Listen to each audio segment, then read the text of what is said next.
great. But the other part of it is that as much as people are like, he's getting an ego. TL stings a little bit when it was so winnable against LNG. Now this one people are saying should be FlyQuest, but GAM came through play-ins so unconditionally well. Undefeated. Is it GAM time or fly time? We're about to find out here in our second last game of day number 1 here for Swiss. And as you said before, GAM have built a comp that wants to send it and try and send it on top of Masu. And what I will say is their engage needs to be perfect, because if you fail your engage against Ivern and Redemption comes down and multiple shields come down and Daisy is interrupting you and all these things are happening, you are going to lose the fight for sure. So your engage needs to be picture perfect, but this is a 2-threat comp over on FlyQuest. So if you can nail that engage, instantly kill Quad or instantly kill Masu, all of a sudden FlyQuest is going to be sorely lacking in damage, whereas over on the other side, there's really 4 threats from GAM. You know, yeah, Nara's not a true carry, but they are some real damage dealers on that team. So, you know, it is kind of that high risk, high reward for FlyQuest. If you can perfectly protect those carries, have that counter engage, it could go really well. But if you don't, it could fall flat on its face. Now, just an update on the other pick that should be highly contested here is, again, we're just looking at the star of GAM. Well, you can see his world appearance. This guy's got 10 of the VCS of the 11 championships of GAM. I mean, on the Vi here, he's a big playmaker for this game. And he as well, you know, I talked about this with Maple, he is in his last Worlds appearance. I mean, he's talked about that retirement, you know, and he has been so incredible. So many people think back to, you know, him playing like the Nocturne, the power farming Nocturne, and being able to pull off Luckily, we got to see it in this Worlds too, right? Exactly, like the surprise plays that he has been able to pull off. He has brought some incredible moments to Worlds. This guy truly is world class, and he's so exciting, so fun to watch. A great personality as well. So FlyQuest are into the lane swap here. Sion obviously very adept at that. Whipple going to be taking a lot of damage, but did start W level 1, so was able to soak that and wanted to walk forward to get the experience. It was not about farm. Just wanted to make sure he was soaking enough experience, because even if you dive the Sion, he can farm a lot of this with his zombie passive. And we'll see if Busio is going to do the same thing we've been seeing a lot today from Core and, and from HLE as well, where he gets level 2 and then bases to cover, but it doesn't look like he's going for it. So GAM, I think for sure, are going to try to dive this, and it's going to be up to Inspired to try to cover here with Levi waiting in the brush. Now, while I was wrong about the Nocturne for Levi, of course that was Oddie on the other side. I might not be wrong about how well this dive goes, because this wave is getting bigger and bigger. Wibo has the attention of Inspired, spotted out by Levi. Where is the attention going? Kiaya also walking down here to make sure this try and works out. You're right. This is really risky. They're going to go for it, but Inspired can keep him. Oh, it's clean, but the shielding's huge. It comes through clutch, but over the top. Easy Love gets the range shot. A beautiful finisher, and GAM, layering of CC was still clean. Yeah, really nicely done there. Even with those shields, you know, I thought it might have turned around a little bit, but they weren't able to survive long enough. But this is the benefit of Sion. Yeah, you died, but he didn't really miss any experience. He farmed a lot of the wave before he died, and then he just immediately TPs back, and he's like, well, you can't do it again. So, you know, that is kind of that difficulty. But thankfully for GAM, that kill went exactly where you would want it. It went to Easy Love. That dive would have been way less beneficial if it went to, like, you know, the Poppy support or something like that. True. And we'll see as Poppy's here. Elliot tries to bring Busio back into rage. Some good damage done. Emo in trouble though. Quad, wait, he's got so much to do. He's run low on mana here, but forces Emo out as he gets a low health bar. Yeah, Quad has become a very strong laner. You know, one of the things that FlyQuest talk a lot about, again, is that this is a guy who is too selfless, and they really kind of wanted to instill into him that, no, you are going to carry the game. You need to be greedy. You need to play for yourself. And so that is something that FlyQuest has really been working on, and that Quad has really been working on, is to try to really set himself up for success, to not always feel like he needs to, you know, not call for resources. You know, and that's part of what kind of is having Inspired on these supportive styles. You know, when you think of Inspired, you think of power farming.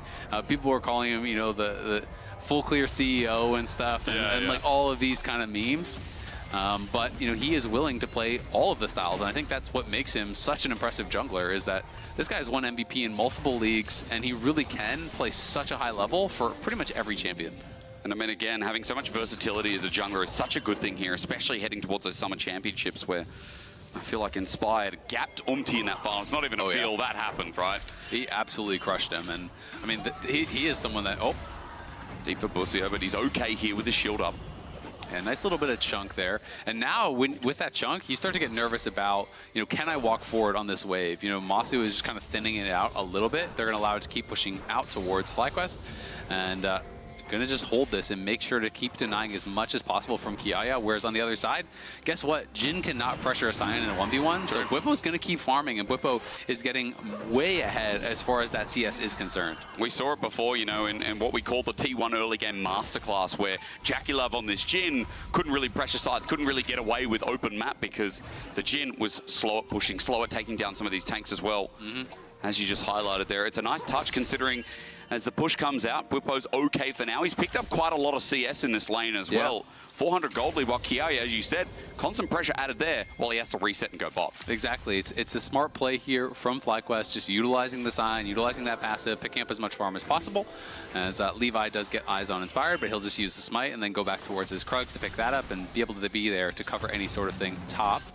As they are pushing the Poppy out, we can see Jin's moving towards top. Bwipo is going to move forward and try to proxy this wave and keep Kiaya away from it. You can see on the mini-map, they're just kind of like jostling for position.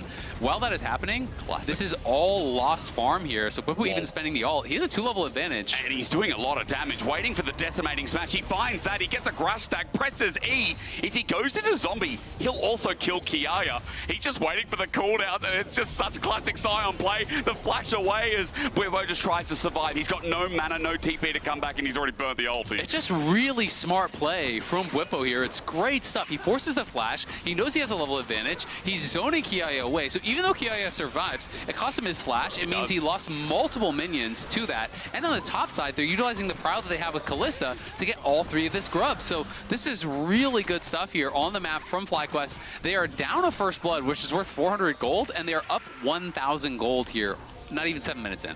I mean, again, remember that because of all the health that he's gained off that W as well from killing the minions with the minion advantage we talked about before, makes those dives worse and worse and worse as the game goes on, and obviously it gets tankier and tankier and tankier, even in this early game. Well, GAM at the very least, you can say they've started this dragon, they'll take this dragon. Fly were the ones who picked up 2 of the grubs before, so that's the trade we're looking at for now. But we also know that there's 2 parts of the game. We've seen a number of teams, you know, play really well on the map movement. You think back to the TL game early. Their early stages were great. You know, I do think they were outplaying, you know, LNG as far as their lane assignments and as far as how they were moving around the map. But you have to be able to execute in those 5v5s, and here they go. Okay, well, they set it up, and Poppy tries to stop them with the steadfast presence, but it matters not. Masu picks up the kill, and Busia flashes away. He survives. EasyLove now has a lot of spears in him, gets rendered out, and Masu uses the rest of his mana to say back off. Yeah, great play there from Masu, just utilizing the ulti. Bwipo's up here to go top, and they're going to just rotate their bot back towards bot lane. Bwipo almost has the ulti, and if that comes up and EasyLove is still here, it could get a little bit dicey, to be honest. So EasyLove does need to pay some respect. He's got the thumbs up. I'm waiting for it too, as Daisy says bye-bye. Inspire just hovers over the bot wave. Bwipo, I think we're mega close to that, and as you said, EasyLove has to back before he gets taken out. But their tempo is so bad because he's basing so much later, and Kiaya has no TP, so Kiaya bases now, goes top, and guess what's happening? Again, you're losing the wave to the tower. So, you know, their map movements are a bit slow. Obviously, this is partially because Fly have the bush, but I also think GAM on some of these resets are being a little bit greedy, a little bit late to the punch. That's an entire wave that is gone, and that is nearly a 2,000 gold lead now for FlyQuest here, and this is not even 9 minutes in. This is what, I guess, you know, the best part of the lane swap is. You can see so many minute differences, but when it exploits like this, as Bwipo looks for the decimating smash damage, you just see what a team that is experiencing this, I guess, going up against TL has given them a lot of experience, especially in the domestic league, what FlyQuest can do with an early game that's exposed like this. Absolutely. I mean, we'll see if they can make it happen when it does come down to those team fights, but thus far, it is a map kingdom here for FlyQuest. They are playing the map really, really well. They're excelling in that macro game. And we'll see if they can kind of continue developing with this, as Bwipo, obviously, eventually you are going to be pretty far on the back foot against this Gnar, but you're hoping at that point that you're just so tanky that the Gnar really can't pressure you out, and that you just have more value in the 5v5. Oh, you're not worried about the early game in that regard, are you? Because you're almost 1k gold up here on this Gnar, 20 CS up. I love it, you know, the first Sion coming out here at Worlds. And this innovation leads me to believe that, again, Bwipo's in fine form, as we talked about a little bit before. And Bro is not taking any damage with the Chain Vest, with the Kindle Gem already picked up. Things looking good here for the FlyQuest early game that we talked about. You mentioned 2K. I'm also looking at those grubs spawning in 1 minute and thinking, well, with that gold lead, you can probably use that to their advantage. A Shockwave comes through. Emo in a bit of trouble. He's got Flash available. And there's a dissonance that comes through. Emo almost got solo killed. again. Yeah, I mean, Quad has just been putting on a lot of pressure. I mean, Quad is basically a kill's worth of gold ahead of his opponent without actually getting that kill. He's just constantly pushing in, constantly harassing him, not allowing Emo to get any free CS at any point in this game. And he's even going to get a plate off this pretty much guaranteed. So is in a great spot. That's going to be now going on a 600 gold lead for Quad without a kill, without really any jungle intervention either, and that's definitely setting himself up for success. He already has that early tier. He's stacking it up. You can see tier 2 boots kind of almost across the board here for FlyQuest, and the first item already done now for Bwipo, as he's got the Unending Despair. So FlyQuest, again, just moving around the map, really pressuring well, and now that Busio has 6, it does get a little bit scarier here if you do show up in a side lane, because not only is there that long range engage, throwing them in with that Kalista ultimate, there's Leona ult, there's so much CC there to follow. You notice as well, teleport was burned by Kiaia to move towards mid. That's because those grubs talking about contested are what GAM really seeking after. They're the only ones here. Fly just said whatever. They leave Bwipo in a side lane, and Inspired starts traveling down to see if there's anything he can do. So at least GAM getting the objective here when they're so far behind. Yeah, they will be able to get the objective, and this is going to be 4 grubs for them. So they are going to get the Void Might spawn. That is very, very nice. Busio gets eyes on this, and will be going back up towards top to cover it. You can tell he's a little bit nervous. Oh, is someone coming? So he's going to pull it back and make sure that he can secure this. Just, I think, was probably waiting to make sure that there's no chance of any sort of contest. We, of course, know that Inspired was not there, but Inspired now has the redemption done. FlyQuest starting to complete these items. They're not going to feel pressure with this style of comp. I know that they have an incredible amount of confidence that when they are playing these style of compositions with the Ivern, that they will outscale, that they will win 5v5, but they do get spotted moving in here, and Levi's coming top lane, so could be a play. He's a bit far away for now, but he has Flash and ulti available, as you said, and the Jin traps also help out with the Vision Game too. The FlyQuest notice him, or at least you'd think wasn't so? spotted. No, it wasn't. No, definitely didn't have vision on him there, but they are going to check. And they are definitely aware of the possibility, so Levi will get spotted. So the next question is, what happens with this Dragon down bot? Because you can see that Inspired is there. Now that Levi's spotted out top, are they going to commit for the dive? Are they going to continue for this play and try and maximize it?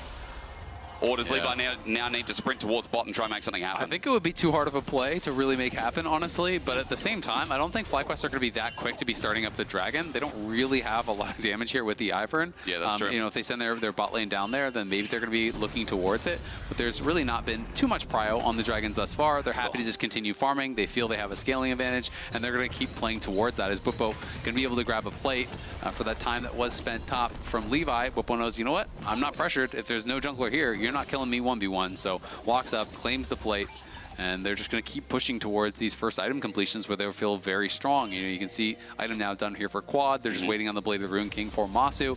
And that's where I think we're going to see FlyQuest start to come alive a little bit more and start feeling confident that they can look towards some of these fights. But really, the pressure is way more on GAM. When you're playing this style of comp, like, you're effectively 4 melee. Yeah, there's mini-Gnar for range, but you're effectively 4 melee and full dive. Like, you need to make things happen way more, I think, than FlyQuest does. As you said, full commit, and I think that's just showing GAM, like, kind of like what we're talking about with PSG, pulling out what you'd argue is a riskier composition, right? It has good thematics, but against a team like Fly, against a Swiss team, is showing a bit of a risk. Good shuriken flip as Emo has to get on out because Quad is continuing to use the range while GAM just take care of Daisy. Now finally looking towards the bottom side with setup on Scuttle, potentially set up around the Dragon as well while Fly looked top. Yeah, nice little trick there. Didn't make too much of a difference, but he did actually leash Daisy by outranging it, sending it the opposite direction from him, so denies that kill goal from him. Some of the tricks you'll see both Ivern and Andy players do is you can actually walk the opposite way. You can also do a Shaco alt clone. True. So there's one of those little things that just kind of showcases mastery on the champ and is going to move topside, just play for some camps, but GAM are coming. They want to fight here. Leo gets a setup. It's a steadfast presence set up by the Keeper's Verdict, and Fly getting out with the redemption comes in handy. The engage is deep from Busio to try and get on out, but now he's got Quad. A one-man shockwave onto Emo means perfect execution out. No one dies as a setup, and summoners are burned in the process. Yeah, Levi looking to try to pressure Quad here, at least to keep him away from some of those minions. The invade not working out there for Fly at the end of the day. It is going to be the flash for Inspired for a little bit of time there from the GAM squad, but the redemption keeping them safe along with Quad moving over to try to cover. They couldn't really chase past into Quad. They would have been really difficult to pull that off. But again, the gold lead just slowly but surely extending more and more. We're now up about 2.5, 2.6K, and this tower is getting incredibly close to dying. Easy Love is just going to get ignored. Jhin does not hurt tanks, and he's going to be problematic. I mean, sure, like if you gave tons and tons of time to Gnar in a side lane, eventually he could deal with him. But like, you cannot win a team fight where Gnar just sits there and autos Sion 300 times. True. So who's supposed to kill this guy, right? Like he's going to be walking at Jhin in almost every team fight, and Jhin just kind of has to walk away. I mean, again, with all the resources Bwipo's getting, I mean, armor stacking is going to come through soon, right? He's sitting on MR, but like, you've got, got the Akali, but the rest is AD. So for Bwipo, so easy in this game to itemize, right? Oh, sorry, the Unending Despair is armor start. Yeah, and he might be going towards, we'll see, when you watch him play this a lot, he'll go towards Titanic, he'll sometimes go towards like Sterix and play these more kind of damagey bruiser styles, which can work really, really well because Sion gets so much free HP with that W passive that you were talking about. And you can see, the number below his flash TP, that's how much health he's already gotten. So, going on 700 free health already. So, can definitely make him a threat, even just with that one armor item and a ton of HP. It's tough to focus him down in the 5v5. So if he builds a little bit of damage, he then has that actual kill threat and that real difficulty where you can't ignore him and you can't really kill him. So then it becomes, okay, well, what now? I mean, the health stacking is at 715, by the way, just from that W. Yeah, and this tower top is likely going to die too. So FlyQuest just slowly but surely moving around the map, chipping away at these advantages. It's not a lot of fighting, it's not a lot of kills, but it doesn't need to be. It's frustrating for GAM. Like, it doesn't need to be for Fly, but you can see GAM are getting edgy, and they're like, we need to find a pick. Onto Busia, no, denied. Masu's nearby, Bwipo's now moved into position as well. It's all around this Herald that's just sitting there, glanting an eye to see who starts it off, but GAM don't want to do it because Fly are around, and they still keep finding a pick, but no overextensions here, as Fly still playing it so patiently, as you said. Exactly, and it's so frustrating, as you say, playing against this style, and it can sometimes make you overcommit into a dive or overcommit into a play where you say, we just have to do something, and that is where Ivern will kill you. If you do not have the perfect execution on that dive, if you go into the back line, Redemption comes down, the shield comes down from Ivern, Daisy's there peeling, Barrier gets popped, Orianna shield comes through, all of a sudden you're not even close to killing them, and you're all dead. God. MasterCard lane economy snapshot in the meanwhile, 1800 gold mid. In top. Mid's about 1k, and everything else is daisies and peaches here for Fly. Yeah, it is so frustrating. It's been a slow game. You guys sitting at home going, well, when the action going to happen? But, for Fly, they're picking up these one items, the two items coming across and starting to build towards as well. They have the gold lead. They'll have the item advantage. They'll have the fight advantage here as third dragon comes up, and obviously that's going to be something they'll deny. But I think they'll be happy taking the fight at that point to deny it anyway. Yeah, exactly. I think that's what FlyQuest is going to look towards, and then the question is, well, what can GAM do about it? Can GAM really make a play happen? Because as much as they are building this slow incremental lead, if all of a sudden GAM pull off that perfect fight, insta-kill Quad or insta-kill Masu at that dragon, put themselves a soul point, well, now there's a very easy win condition that you can look towards as Bwipo pops the ulti and is not going to be able to make his way back to the tower just yet. We walk slowly, but you're right, it goes down in the end, so GAM gets some more gold on the map right before this dragon.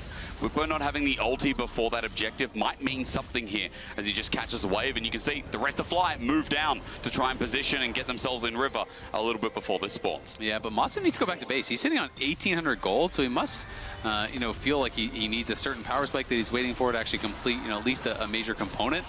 Inspired did just go back to base. He's already on 2 items now. Of course, they are cheap ones on the Ivern, but that's part of the advantage of this champ. Like, he's already on Moonstone plus Redemption. That's full build for Ivern. Yeah, no, we're done. We're done. Yeah, it's annoying as well. The longer these fights go, the more that Moonstone gets value, and part of the ploy of Ivern, you're right, it's just so cheap. And Masu, he's now the only one that hasn't actually spent. Bwipo went back and spent, got his tier 2 boots. Everyone else on FlyQuest has found that time to base. Masu maybe won't feel that he needs to, but I mean, he is sitting on 2k, so as much as there is a gold lead for FlyQuest, a lot of it are in his pockets right now. Herald might be start off the corner of that spot from Levi on the top side. Gonna be a trade, looks like. But he needs to do it quick smart, because another 30 or 40 seconds, that's going to despawn anyway, as Bwipo just walks into Emo and cares not. He gets grasp. He's got the ulti in 3 seconds, or rather 7 if my eyes could count properly. And he just sends him away. He won't pop anything while Fly deny the dragon stack, and looks like Levi will stay true to the Herald. I mean, it's kind of like, as Emo, what are you supposed to do? Sion walks at you. Are you going to E into him? Like, fight.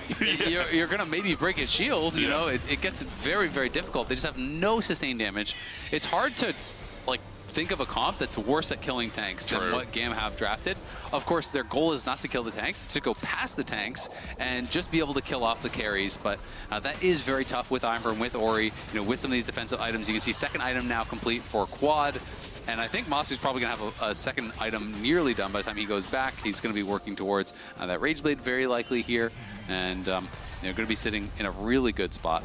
But I have to say, I mean, I've seen many comps out of Fly, and especially, looking back in the finals, looking back in the series versus 100 Thieves as well, this feels like a very patient FlyQuest. This feels like a very, not reserved, but like well thought out style of FlyQuest in the first 20 minutes of this game. And I can tell you from talking to some of these guys and from talking to the coaches, like, this is just a draft where I think they thought they won in draft if they play slow. So they are going to try to not rush it. They're going to try to not get nervous. They're saying, you know what, our win condition is farm and do nothing, and GAM has to disrupt us. So if they feel that they're in that spot, especially playing towards Mountain Soul, which is horrible for GAM, that is really rough.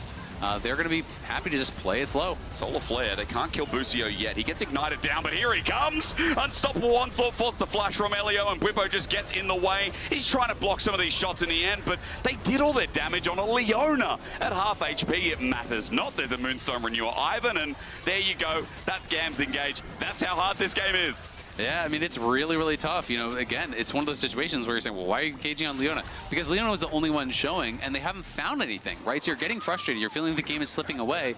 And it's one of those situations where we've all been in these games if you play League, where you feel like you're losing, and there hasn't even been a fight yet. Like, nothing has happened, but you feel like you're losing the game. So it really does put pressure on them to try to make some sort of a pick. They go for Busio, but he has Locket. There's an Ivern shield. There's a Redemption.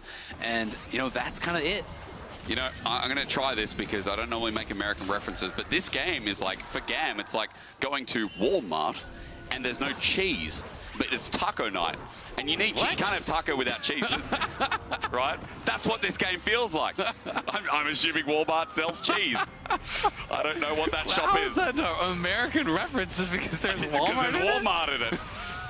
I took it away. I didn't use Woolworths. I didn't use Coles, which is what we got back home. I didn't use Reva. You know what we do in LA for taco night? We go out and get some street tacos. Oh, much better. The van's not there. GAM don't have the van. So what do they do? What do they do? Well, if you don't have a van, how are you going to Walmart? That's right. How are you going to Walmart? We come back to the setup point, and then we question, what are GAM going to do in this game? Where will they get their cheese? If you don't follow the reference, then let's go back to the start. They try to go to Walmart, and for GAM, as they defend this mid lane turret, again, maybe the doors are closed, and with Daisy out, it's a 6 versus 5, but the whole of GAM, even as they move in, are getting forced off. The Keeper's Verdict is out. It hits backline. It's good, and GAM finally pull the trigger, but Bwipo with a 3-man knockup, set up with a decimating smash, still gets them all. They find backline access, but Mazu takes so long to die, and he still survives. It's just hopeless, man. FlyQuest with the draft div, I think it's safe to say. Masu played that so well in the fight, though. They initially try to go in for Inspired, look to try to burst him out. They can't do it. And then they full send it onto Masu, but perfectly timing the flash, dancing around in the fight, dodging skill shots, is able to survive. And just like that, you get the fight you wanted. It's not the fight that GAM wanted, though, as FlyQuest are going to crush the fight, going to take the Baron, and get a stranglehold on this game. This is looking clinical. This is looking well thought out. And for FlyQuest, steps away from bringing the first win of the Swiss stage to North America. It is a masterclass at this point as they move to a 6K gold lead with the Red Bull Baron power play. Yeah, they are looking really, really strong. The Sterix is complete for Bwipo, so 2 items across the board now here as we can watch this one more time. GAM, you know what? They say, all right, enough is enough. They're pushing, they're sieging in our face. Bwipo is tanking the tower, so they just full go with it. They try to get in the backline and burst out Inspired, but he flashes, he shields himself, he drops a Redemption. You can see Kiaya is just full targeting onto Masu here, but Masu kites back. He flashes out of the Mega Gnar, dodging the Jhin ulti at the same time. Good patience on his summoners. He did not panic when he was getting low there, played it out really well. And you can see the intensity on their faces. Yeah, the game is going well, but they know it is not over till it's over. True. And the coaching staff looking pretty stressed there, I'm not going to lie. after the start today, after the TL Masu's game. I'm not damage, surprised. by the way. It's huge, isn't it? I mean, you saw at the end the Deadly Flourish. He dodged out of that. His Decimating Smash won't have enough damage, but Bwipo cleans it up anyway. And Bwipo as well. You know, he turned in almost 4K damage himself. That's what I'm talking about. When you can't kill the tank in this situation, you can build a little bit of damage, like the Sterix, as it synergizes so incredibly well with his HP stacking passive. Gives him so much bonus AD on this champ that it kind of gets a little bit crazy. I mean, he's getting 61 bonus AD from the Sterix alone. Like, that is an enormous amount. I mean, thoughts about Overlord's Bloodmail. Let's talk about that in a second. Ulti used at point-blank range. Levi in trouble as they keep trying to dive this turret. He almost dies. One hit away. That play from GAM, though, was 2 turrets in the top side. So, you know, while we are talking about Fly in the Baron play, for now, things are stabilized as Fly try to trade out through bot, as we saw on our mini-map. Yeah, exactly. I mean, it's smart play from GAM, because if you can't defend, then you cross map, right? Yeah, like, of course. Their wave clear is absolutely abysmal. Like, how are you supposed to actually stop the Baron push here with 4 melee champs, basically, and a Jhin? It's just not really going to happen. So they try to look for a play on the other side. Bwipo defends as well as he can, almost gets a kill. FlyQuest gets some gold down on the bot side. And this Baron power play is still going up, despite the fact that they did grab a couple of those towers on that top side of the map from GAM. So Fly's just going to keep playing it out slow and steady. They've gotten their second Mountain Dragon. They can work towards this Mountain Soul. Mountain Soul with 4 Mountain Dragons. Well, if you thought the Sion was tanky now, just wait. Doesn't get better. Yeah, buckle up. I mean, again, that Kalista with 3 items. The minefield here for the Jhin traps. Time to sell your items and go AP. See if someone will step on them. And then Bwipo will just run it down mid with the ulti, and it doesn't matter anyway. Well, FlyQuest pushing out the map. They're just going to play 1-4. No need to get too overcomplicated here. Bwipo cannot be killed. It's just not going to happen. Or if he is, you're sending 5 people and they're ending the game. Yep. So FlyQuest are just going to stay around. They're taking over vision in the enemy jungle, making sure there's no possibility of a flank. Inspired just needs to make sure that he's not getting one shot at the start of the fight, and he can just support these teams. Has the Dawn Core done now as well, so he gets even more supportive here. The shields are getting larger and larger, and this TP is going to come in, but is it in time? It is in time only, just. Bwipo demolishes it, almost takes it down, but Fly is still sticking around. Bwipo just stands in front, and you can see the Grubs are even doing their own work as Daisy gets a nice knock up. Bwipo again, point-blank range for the unstoppable onslaught, and Quad takes him down. Elio to the ground, and a double already picked up, and at 27 minutes, this looks like it could be the final onslaught here as GAM run out of energy. I don't know how good the energy was at the start of the game, but this has been a massacre. Yeah, FlyQuest starting off Worlds with a bang here. Looking incredibly strong here against GAM. Gave him no chance, it felt like, start to finish. Great draft, patient play, and they're looking to clean it up. Well, as they run towards the next turret, Emo just shuriken flips out. He's got nowhere to go. And Bwipo stands up. He's tanking the turret. Now he TPs to the minion. That one ended in his final push as the Nexus exposed and North America have turned up FlyQuest with a dominating performance against our favorites from the play-in stage. The only death here on FlyQuest was that initial dive off the lane swap where Bwipo was even able to just farm up the wave, TP right back. GAM just got no momentum at all in this game here. They had such a strong jump camp over on the FlyQuest side. Knew that they could just kind of play it slow, scale it up. They played the map better than their opponents. They laned better than their opponents. And in those team fights, they were able to execute when it mattered most. It's exactly what you want to see from your top seed here, going up against a strong team like GAM. You can't underestimate them. You need to play with that respect. But this was a really good start to the FlyQuest World.